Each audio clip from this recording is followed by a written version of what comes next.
Assalamualaikum warahmatullahi wabarakatuh. Selamat siang semua. Gimana kabarnya hari ini? Masih tetap semangat kan? Jangan sampai ya kita menuntut ilmu itu dengan semangat yang menipis, keadaan yang loyo, perut lapar. Kita harus menuntut ilmu dengan penuh semangat biar materinya nanti bisa kita aplikasikan dan kita manfaatkan dalam kehidupan sehari-hari. Oke, pada hari ini kita akan belajar materi yang seru banget loh. Apa sih materinya? Jadi hari ini kita akan belajar mengenai evolusi. Tahu nggak sih teman-teman apa itu evolusi? Evolusi berasal dari kata L4 yang berarti membuka gulungan. Masih bingung ya dari definisi itu? Jadi evolusi itu suatu perjalanan di mana makhluk hidup melakukan perubahan, baik itu dari faktor lingkungan ataupun dari dalam tubuhnya sendiri. Di sini kita juga akan belajar mengenai teori evolusi. Teori evolusi itu ada tiga. Yang pertama adalah teori evolusi Lamarck, yang kedua August, dan yang terakhir adalah Darwin. Untuk yang pertama adalah teori evolusi Lamarck. Teori evolusi Lamarck ini menjelaskan bahwa evolusi itu dibagi menjadi dua gagasan utama. Yang pertama, gagasan use use, digunakan dan tidak digunakan. Apa sih maksudnya? Maksudnya, dari anggota tubuh itu tidak akan mengalami pertumbuhan atau tidak dapat beradaptasi dengan lingkungan. Dan yang kedua, sifat atau ciri-ciri yang diperoleh dari lingkungan dapat diwariskan kepada keturunannya. Di sini, faktor lingkungan juga berpengaruh terhadap adanya evolusi. Jadi, Lamarck itu menjelaskan teori ini dengan contohnya, yaitu jerapah. Awal mulanya, jerapah itu berleher pendek loh. Kalau menurut Lamarck ini, karena faktor makanan, yaitu pohon, daun di pohon itu tumbuh semakin tinggi, oleh karena itu leher jerapah itu harus mampu untuk mengambil makanan yang ada di atas tersebut, yaitu daun di pohon.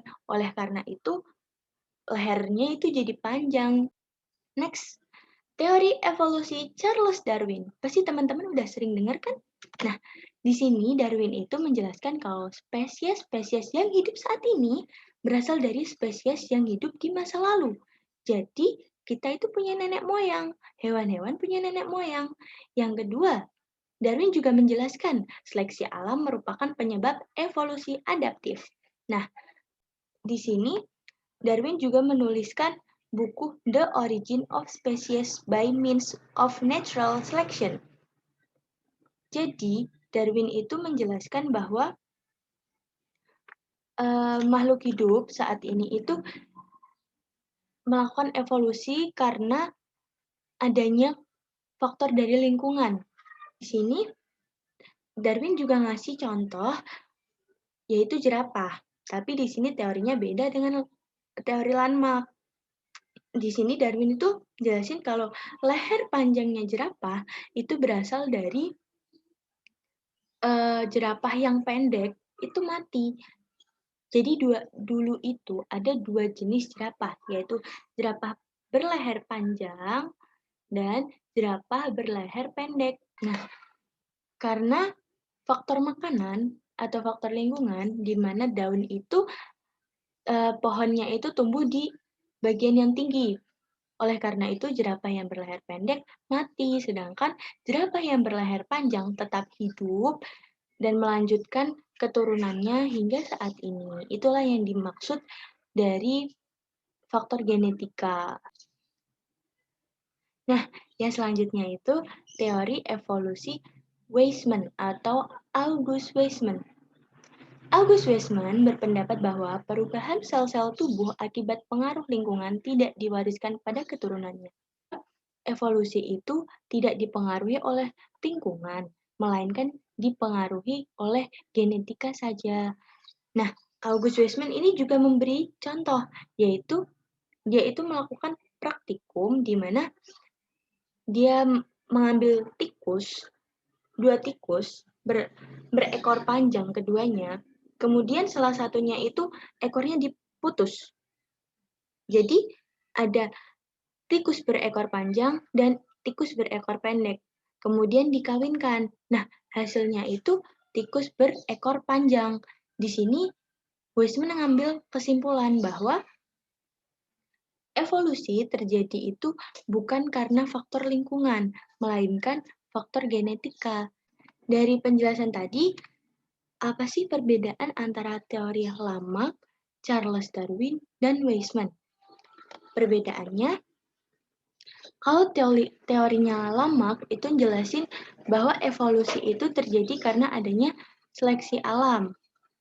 Charles Darwin, seleksi alam juga, jadi Lamarck dan Charles Darwin ini ada kesamaan, yaitu sama-sama dari faktor lingkungan. Maksudnya evolusi terjadi karena adanya faktor lingkungan. Sedangkan Weismann jelasin kalau evolusi itu terjadi karena adanya faktor genetika.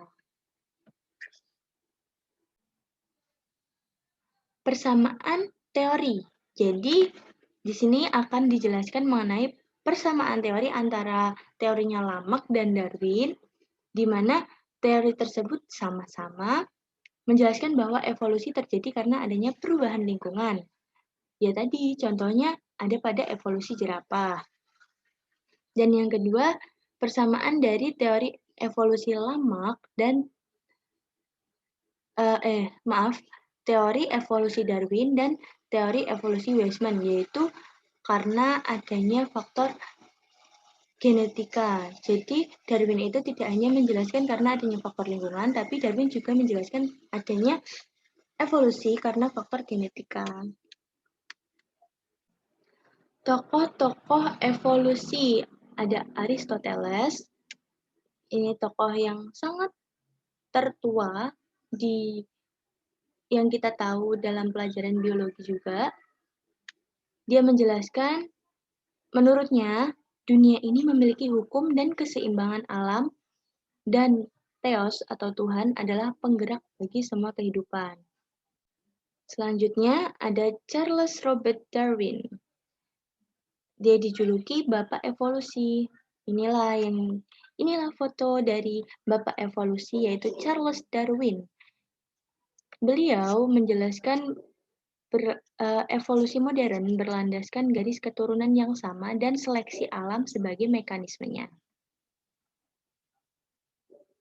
Yang selanjutnya adalah August Weismann. Menurutnya, proses mutasi acak yang terjadi pada gamet merupakan satu-satunya sumber perubahan pada makhluk hidup yang diseleksi oleh alam. Next, Jean-Baptiste de Lamarck. Inilah yang kita ketahui sebagai Lamarck.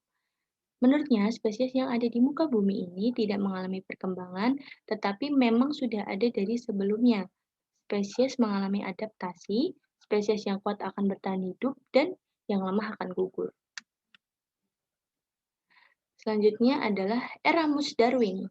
Beliau menjelaskan, perubahan amfibi, reptil, dan manusia merupakan satu rantai hubungan. Karakteristik yang diperoleh dari orang tua akan diwariskan kepada keturunannya.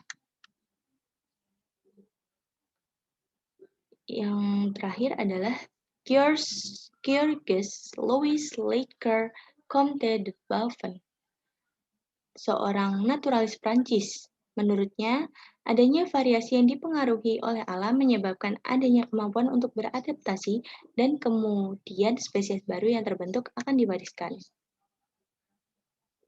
Cukup sekian pembahasan materi evolusi pada hari ini. Terima kasih dan semoga bermanfaat. Apabila ada yang ditanyakan, bisa kita bahas, kita diskusikan bersama. Oke, saya akhiri. Wabillahi taufiq wal hidayah. Wassalamualaikum warahmatullahi wabarakatuh.